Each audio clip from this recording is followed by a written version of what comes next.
Assalamualaikum warahmatullahi wabarakatuh. Dengan mengucapkan Bismillahirrahmanirrahim, kuliah pada hari ini, Selasa tanggal 11 Agustus 2020, dengan saya untuk materi sediaan parenteral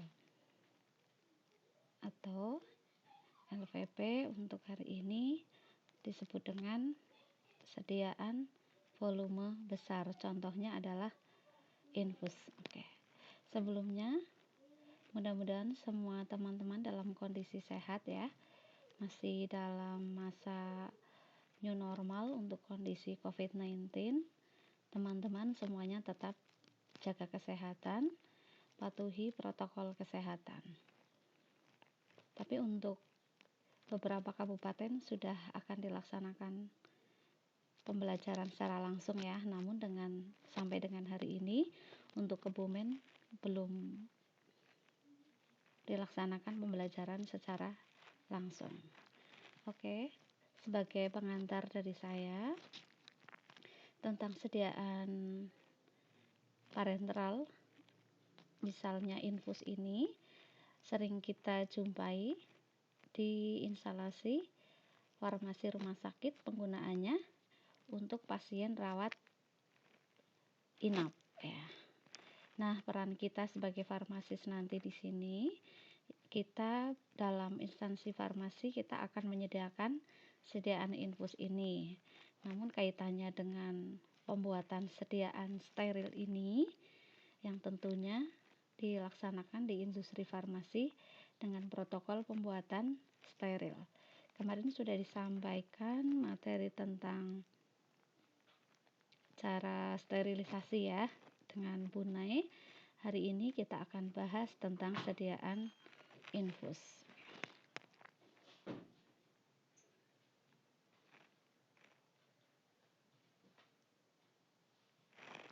Untuk pendahuluan dari saya, kalau sediaan parenteral sendiri berasal dari kata para dan enteron yang berarti menghindari usus. Maksudnya seperti ini. Jadi penggunaan obat-obat steril ini tidak digunakan secara oral atau diminum. Jadi obat tidak akan melewati usus atau menghindari usus. Tentunya menghindari mulut, menghindari kerongkongan, tidak bertemu dengan lambung, tetapi langsung masuk ke sistem peredaran darah sistemik. Itu yang dimaksudkan.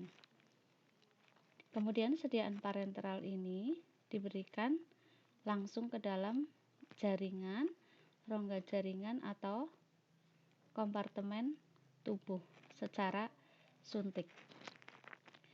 Suntikan ini dimasukkan melalui intravena untuk sediaan infus. Nama alatnya adalah infuset.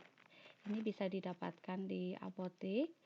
Nah, sebelum infuset disambungkan, ini pertama kali masuk adalah dimasukkan ke pembuluh darah vena menggunakan aboket. Ini yang melakukan adalah teman sejawat kita, yaitu perawat. Si aboket dimasukkan, nanti dipilih sesuai dengan ukuran yang dibutuhkan. Aboket itu ada beberapa nomor, di mana nomor yang lebih besar, misalkan 24, digunakan untuk anak, 22 kalau dewasa. Semakin kecil nomornya berarti semakin besar ukurannya. Jadi ada 24, ada 22, 20, 18. Kemudian kata injeksi sendiri ini berkaitan dengan sediaan infus, artinya injeksi ini memasukkan ke dalam pembuluh darah vena. Kemudian tujuan penggunaan parenteral sendiri, yang pertama untuk menjamin penyampaian obat yang belum diketahui sifatnya ke dalam suatu jaringan. Misalkan seperti ini, suatu obat itu belum diketahui sifatnya, misalkan obat-obat tertentu memang tidak bisa dibuat dalam bentuk sediaan oral, jadi pemilihannya dalam bentuk sediaan injeksi. Nah, pemberiannya ada beberapa cara, misalkan tadi sudah disebutkan ada intravena, ada juga intramuskuler. Ini khusus untuk sediaan antibiotik yang dapat diberikan secara intraventrikuler.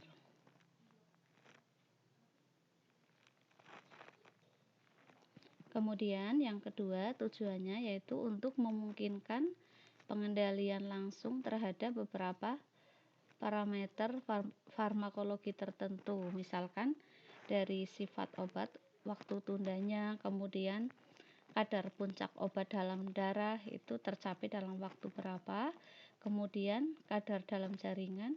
Pada intinya untuk obat yang tercapai dalam darahnya lama memang diutamakan atau diberi solusi dengan cara diberikan secara parenteral atau secara infus ini.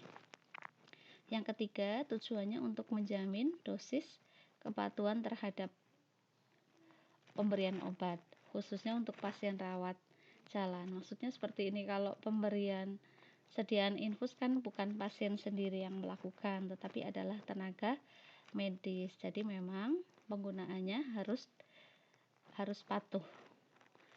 Kemudian tujuan yang keempat untuk mendapatkan obat yang tidak mungkin diberikan melalui rute yang lainnya, misalkan sediaan oles, ini kan lebih lama ya sampai di sistem pembuluh darah sistemik dibandingkan dengan sediaan injeksi atau infus ini. Jadi pemilihannya memang diutamakan menggunakan sediaan infus dengan tujuan supaya obat langsung masuk ke sistem peredaran darah yang ada di tubuh. Dan kenapa pemilihan obat ini diberikan secara injeksi? Tentunya ada permasalahan lain, misalkan adanya kerusakan enzim yang ada di lambung. Jadi pemberiannya memang dipilihkan secara injeksi. Contohnya di sini adalah insulin. Jadi insulin itu memang tidak merusak lambung jika diberikan secara oral dan memungkinkan kerusakan enzim pencernaan yang ada di lambung. Jadi dipilihlah sediaan dalam bentuk injeksi. Kemudian tujuan yang kelima yaitu untuk memberikan obat kepada pasien pada keadaan rute lain yang lebih disukai yang tidak memungkinkan. Contohnya seperti ini. Tidak disukai artinya apa sih ya? Misalkan tenggorokan atau kerongkongan pasien itu sakit kan sangat tidak memungkinkan jika diberikan obat secara oral, atau apalagi kondisi operasi berkaitan dengan proses operasi, jadi pemilihannya pasti dalam bentuk injeksi. Kemudian yang keenam, tujuannya untuk menghasilkan efek secara lokal jika diinginkan untuk mencegah, meminimalkan toksik sistemik. Misalkan seperti ini untuk kasus pemberian obat kanker. Obat kanker contohnya adalah MST. Methotrexate ini diberikan secara injeksi untuk intrat leukemia atau kasus leukemia.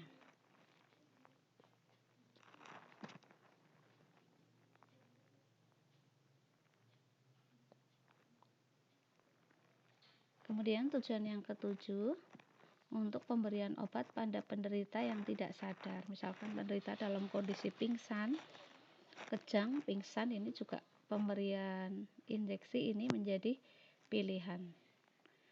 Contohnya di sini adalah pemberian obat penenang, mohon maaf, pada pasien sakit jiwa.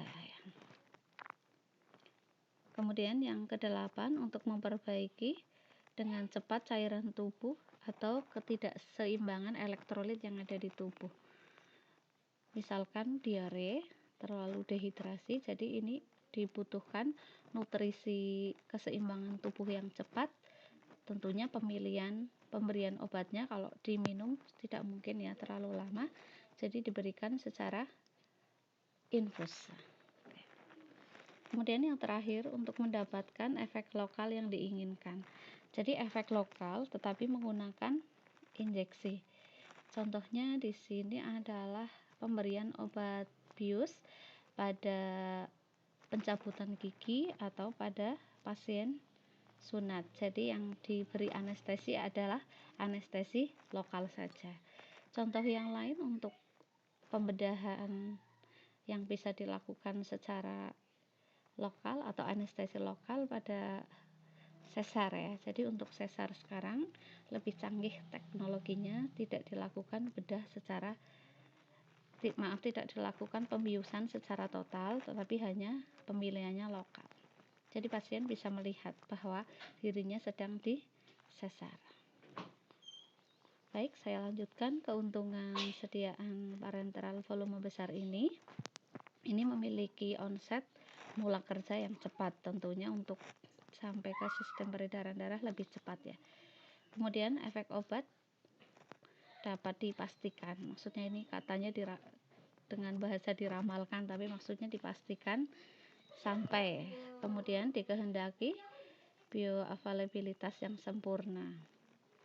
Selanjutnya, kerusakan obat saluran dapat dihindari, artinya tadi sudah disebutkan ya, untuk obat-obat yang rusak di dalam lambung atau adanya enzim pencernaan bisa dipilihkan untuk sediaan injeksi ini. Kemudian obat dapat diberikan kepada penderita yang sakit keras atau keadaan tertentu lah ya, yang disebut nomor 5 ini, bahwa yang tidak memungkinkan untuk diberikan dalam bentuk sediaan yang lainnya, misalkan oral atau topikal. Tentunya ada kelemahannya atau kekurangannya. Yang pertama, rasa nyeri pada saat disuntik itu memang sakit ya untuk pemberian obat secara injeksi atau infus ini. Pada saat kita dipasang aboket ke dalam intravena, kadang-kadang untuk kondisi pasien tertentu yang gemuk sekali atau kurus sekali juga susah dicari venanya ini. Jadi kadang-kadang mau diinfus saja dimasukkan ke dalam vena itu beberapa kali baru ketemu. Kemudian untuk kondisi tertentu, pasien bayi juga agak kesusahan. Biasanya teman-teman perawat sampai dicari vena yang ada di kepala atau pindah ke kaki. Jadi pasiennya sudah kesakitan terlebih dahulu. Kemudian kelemahan yang kedua, dia memberikan efek psikologis pada penderita yang takut disuntik ini. Kalau yang ketakutan, malah nanti psikologisnya jadi terganggu karena rasa takut yang berlebihan disuntik ini. Kemudian yang kalau kekeliruan ini biasanya, mohon maaf dari petugas ya, kekeliruan pemberian obat. Jadi kalau suatu obat suntik atau injeksi keliru diberikan, harusnya diberi injeksi misalkan Cipro, diberikan aminopilin, karena sudah terlanjur dimasukkan ke dalam vena tubuh, ya ini sangat tidak memungkinkan untuk diperbaiki. Jadi kalau kelemahan yang ketiga ini sebisa mungkin dihindari. Ini dari tenaga kesehatan sendiri. Kalau peran dari farmasi apa kira-kira? Kita farmasi ini tugasnya adalah mengambilkan sediaan. Misalkan dokter meresepkan, kalau mengambilkan ya tidak boleh sampai terjadi kekeliruan pada saat pengambilan sediaan tersebut. Kalau dokter mintanya cefixim ya bacanya harus benar-benar cefixim, jangan sampai terbaca cefotaxim. Kemudian kelemahan yang keempat, obat injeksi ini hanya diberikan kepada penderita di rumah sakit atau tempat praktek dokter. Istilahnya kalau di rumah tidak memungkinkan ya, pasien posisi infus di rumah. Jadi ini yang menjadi sesuatu, jadi kelemahan nomor 4, bahwa sediaan infus atau injeksi ini mestinya harus diberikan di rumah sakit. Kemudian batasan dari sediaan volume besar injeksi ini, volume pemberian besar tidak boleh ditambahkan bahan bakteriostatik atau pengawet. Pengawet dalam sediaan farmasi yang secara umum ada Nipakin, nipasol, atau dengan nama lain metilparaben ya. Ini tidak bisa ditambahkan karena dapat menyebabkan terjadinya toksisitas. Tentunya untuk pemberian yang dalam jumlah besar. Kalaupun diberikan mestinya ada batasannya ya.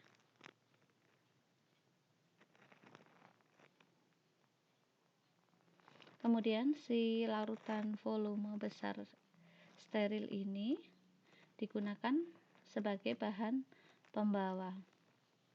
Contohnya untuk pemberian atau menyediakan nutrisi parenteral.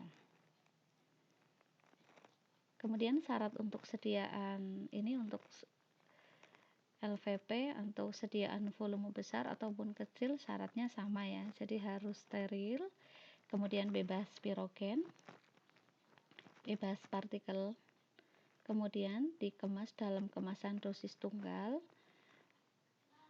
bebas pengawet, jadi tidak ada antimikrobanya ya, karena pemberian antimikroba ini dalam batasan tertentu tidak diperbolehkan. Kemudian volume, berarti batasan volume untuk sediaan parenteral volume besar ini adalah tidak melebihi dari 1000 ml, kecuali untuk larutan irigasi.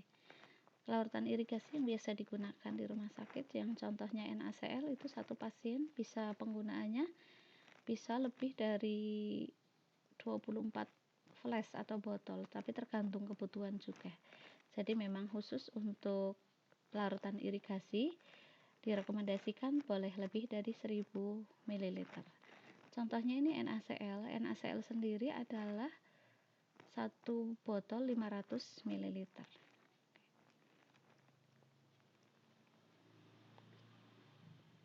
Oke, saya masuk masing-masing syarat ya. Yang pertama disebutkan ada bebas partikel. Partikel ini yang dimaksudkan adalah yang berasal dari larutan tersebut atau larutan parenteral volume besar tersebut. Kemudian adanya gelembung gas juga tidak diperbolehkan dalam sediaan parenteral. Kemudian adanya bahan partikel ini selain dari dalam sediaan tersebut ada juga yang berasal dari luar. Ini yang dari dalam contohnya adanya selulosa, kemudian adanya serat kapas, kemudian adanya karet. Logam ini yang dimaksudkan yang berasal dari wadah. Jadi syarat wadah untuk sediaan steril ini memang tidak boleh merusak isi dari kemasan bahan injeksi tersebut, atau berasal juga dari partikel plastiknya. Kemudian bahan kimia yang tidak larut, tentunya bahan-bahan yang digunakan.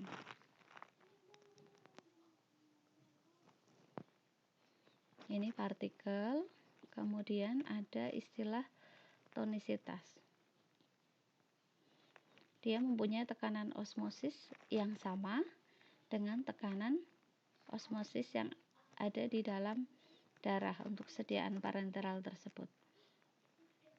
Artinya tekanan osmosisnya harus sama ya. Jika lebih rendah maka akan terjadi hipotonis, sedangkan jika tekanan osmosisnya lebih tinggi dari tekanan osmosis yang ada di dalam plasma darah disebut hipertonis. Jadi sediaan steril ini memang harus bersifat osmosisnya harus sama atau seimbang, tidak boleh lebih besar ataupun lebih kecil. Tidak boleh hipotonis dan tidak boleh hipertonis.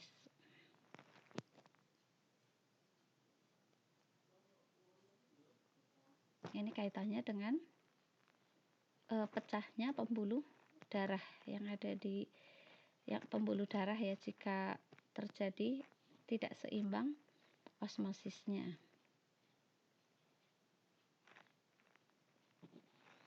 Baik, saya masuk contoh larutan parenteral volume besar yang ada di pasaran. Ini sangat bermacam-macam ya. Ada yang disebut dengan larutan asam amino. Ini larutan asam amino ini dibutuhkan untuk suplai protein. Ini konsentrasinya ada beberapa, ada yang 5, 10, dan 15%. Ini untuk pengganti makanan ya, jadi malah pengganti makanan yang tidak diberikan secara oral. Kenapa? Berarti memang terjadi permasalahan misalkan di lambung, jadi memungkinkan untuk pemberian nutrisi asam amino secara infus melalui sediaan parenteral. Kemudian yang kedua ada larutan karbohidrat atau yang biasa kita sebut dengan dextrosa. Sediaannya di pasaran ini ada berapa? Dextrosa gulanya atau dextrosanya ada 5%. Kemudian sediaan yang lainnya ada lemak intravena. Kemudian ada nutrisi parenteral. Intinya pemberian nutrisi makanan yang mengandung larutan asam amino. Ada dextrosa dengan pemberian larutan elektrolit, kemudian vitamin,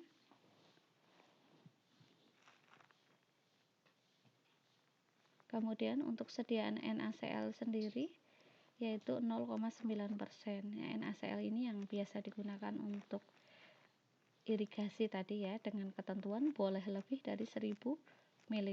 Bahkan untuk satu pasien biasanya mendapatkan larutan irigasi ini bisa ada yang sampai 3 atau 4 box besar. Satu box besar isinya 24 botol, 24 kali 500 ml.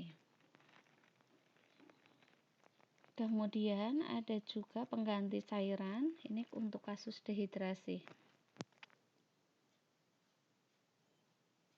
Contohnya adalah injeksi NaCl dan dextrosa.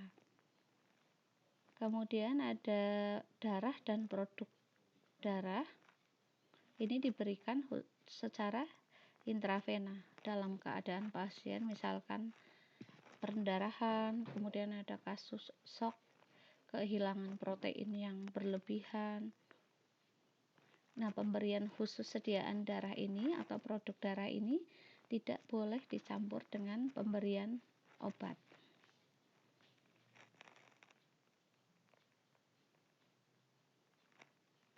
Kemudian ada pembawa obat, ada injeksi RL ini ya, atau infus RL.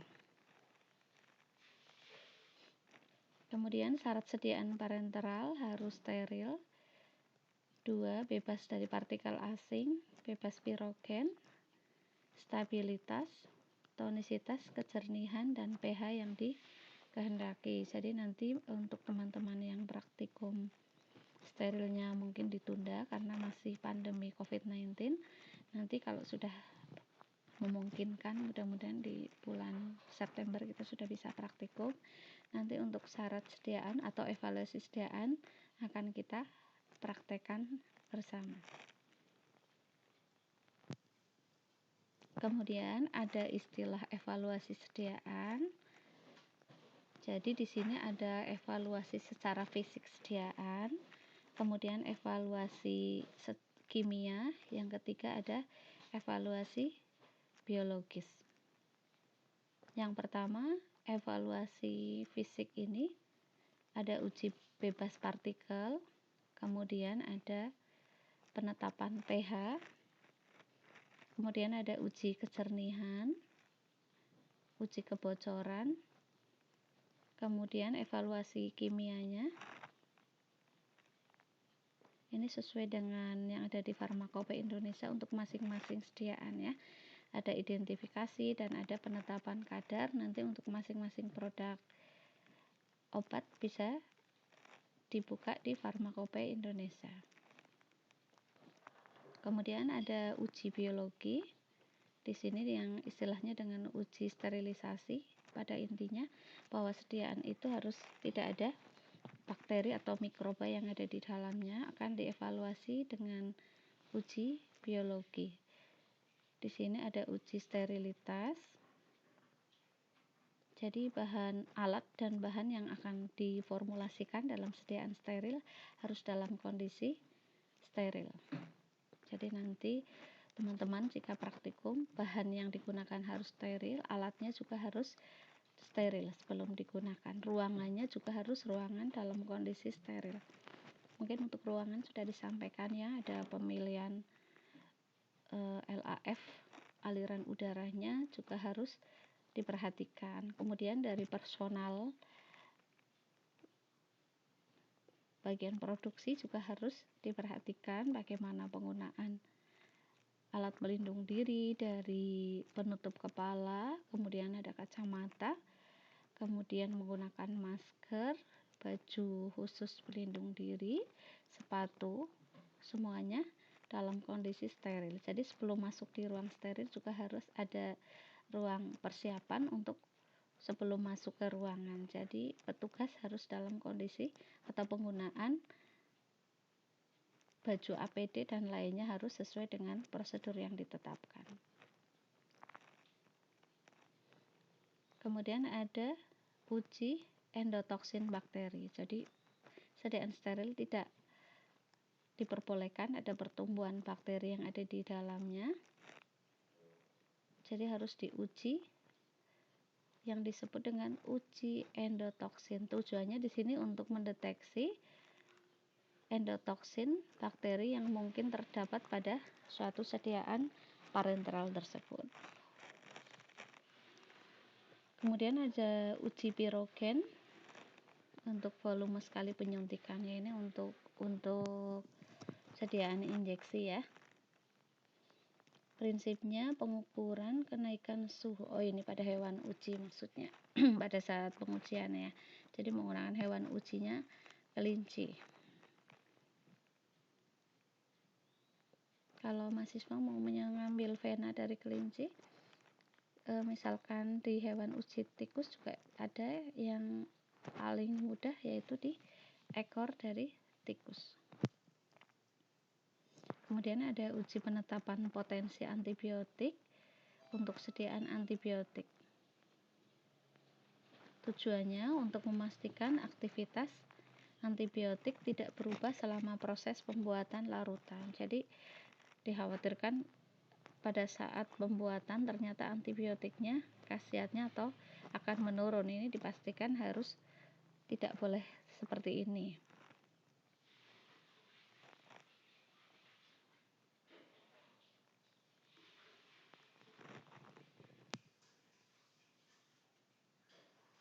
Oke, saya masuk di uji kejernihan. Oke, besok kalau kita di laboratorium untuk uji kejernihan, jadi ada membuat dua warna antara putih dengan hitam. Jadi nanti larutan steril ini dipegang lehernya, kemudian dibalik ke bawah, diputar-putar di antara dua warna tadi. Jadi seperti apa ya, bayangannya seperti plastik kresek, itu ada dua warna, tapi nanti ini menggunakan kertas yang jelas beda warna antara putih dan hitam. Nanti pada saat berada di putih nanti akan terlihat adanya sediaan tersebut jernih atau tidaknya. Kemudian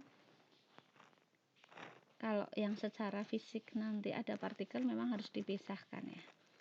Kemudian itu untuk uji kejernihan digunakan untuk memastikan bahwa setiap larutan obat yang diproduksi dalam kondisi jernih. Kemudian untuk uji pH ini menggunakan suatu alat yang disebut dengan pH meter. Jadi larutan tersebut yang akan diuji dimasukkan ke dalam gelas secukupnya, kemudian pH meter dimasukkan ke dalam cairan tersebut, nanti akan muncul berapa pH yang dikehendaki.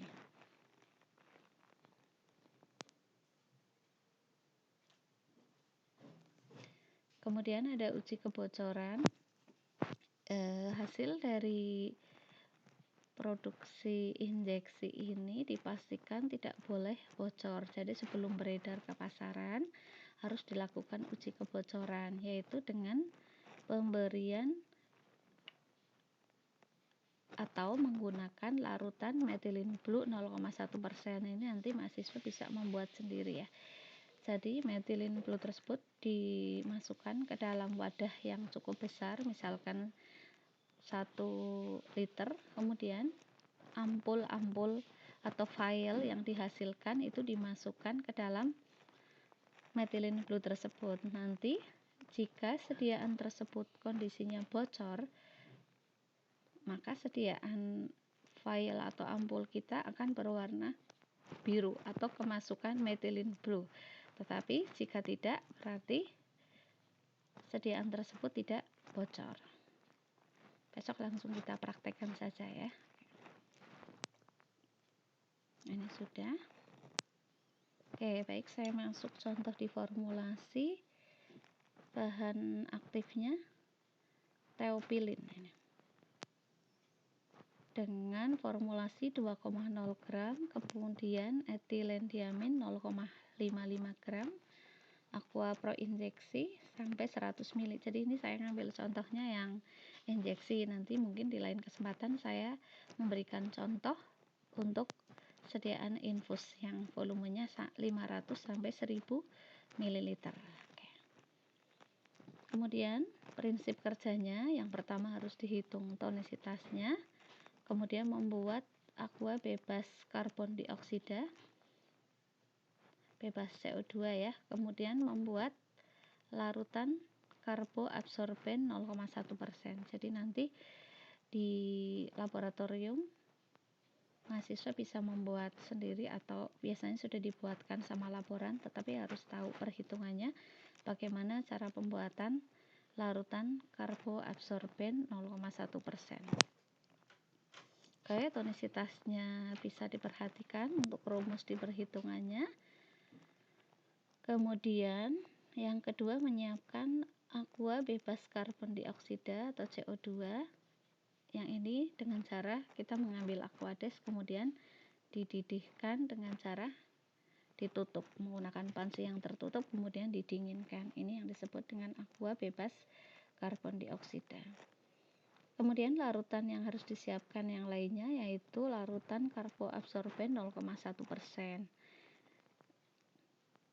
Ini berarti kita bisa membuat sendiri dengan mengambil 0,1 gram atau 100 mg karboabsorben. Ini secara fisik warnanya hitam ya, jangan sampai salah ngambil. Kemudian dilarutkan dalam 100 ml aquades. Nanti jika pembuatannya akan membuat 1 liter atau 1000 ml, berarti menimbang karboabsorbennya tinggal dikalikan 10, 0,1 gram dikalikan 10 atau 100 mg kali 10, jadinya 1 gram ya. 1 gram dalam 1 liter. Ini di karboabsorbennya dipanaskan, dicampur dengan aquades tadi sesuai yang dikehendaki, dipanaskan sampai mendidih. Baik, selanjutnya prosedur kerja. Yang pertama, larutan teopilin tadi, mengambil teopilin sesuai dengan penimbangan, yaitu berapa teopilinnya? 2 gram. Menimbang teopilin 2 gram, kemudian dilarutkan ke dalam aqua bebas CO2 yang tadi sudah dibuat ya. Kemudian di wadah yang lain campurkan etilen diamin dengan sebagian aquades. Kemudian dicampurkan, ini saya sebut A tadi larutan teopilin, kemudian B larutan etilen diamin. Kemudian selanjutnya diukur pH. pH yang dikehendaki adalah 9,5 sampai 9,6. Jadi nanti kalau memang terlalu tinggi ditambahkan, diturunkan. Kemudian dikocok dengan larutan karboabsorben yang tadi sudah dibuat, diaktifkan selama 5 sampai 10 menit, kemudian dibiarkan disaring sampai jernih. Selanjutnya dimasukkan ke dalam wadah yang dikehendaki. Di sini menggunakan ampul.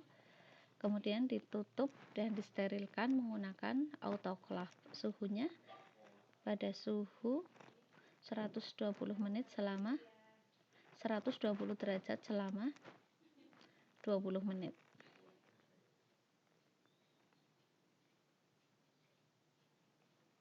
Ini sudah uji pH sudah.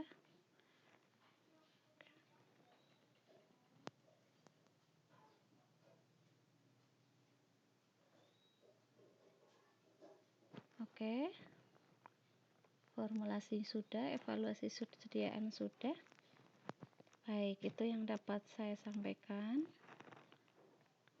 Minggu depan kita akan bertemu dalam sediaan volume kecil. Jadi besok saya tukar ya, karena hari ini yang saya sampaikan injeksi, jadi minggu depan sediaan yang diformulasikan atau dibahas nanti yang infus. Oke. Baik, terima kasih. Demikian materi yang dapat saya sampaikan untuk farmasi tingkat 2, farmasi A dan B. Mudah-mudahan bisa dipahami ya. Dan sebagai dasar pada saat besok akan dipraktekkan di praktikum FTS steril. Mudah-mudahan kita bisa segera bertemu di laboratorium dan pandemi virus COVID-19 segera berakhir. Baik, semua teman-teman tetap jaga kesehatan. Kita selalu bertemu dalam doa kita ya, walaupun secara fisik kita tidak bisa ketemu. Terima kasih, mohon maaf atas kesalahan. Saya akhiri. Assalamualaikum warahmatullahi wabarakatuh.